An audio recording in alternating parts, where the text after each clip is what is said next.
Bago sa'yo. Ay, nako yun. Siyempre, babagang pa rin. Kakatapusan ng 30th anniversary. Nako, maraming salamat. Isipin nyo guys, 30 years na. And, sigurado lahat tayo, batang babol ako. Ikaw, batang babol ka sigurado. Lahat. Oo naman. So, yung babagang pa rin. Tapos sa mga guestings, All Out Sundays. And then, itong November 15, yung Sparkle is celebrating its 30th year. So, makita-kita pa tayo sa SM MOA Sky.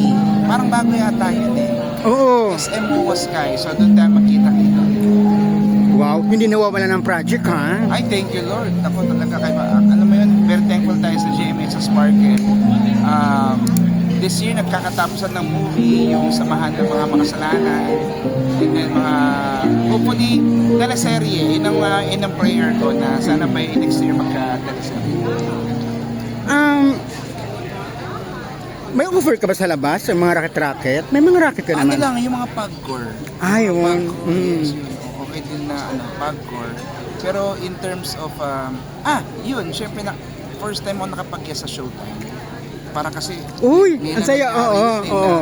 Parang Nakakatawid wala na. Network wars ngayon, so Showtime nag-guest tayo.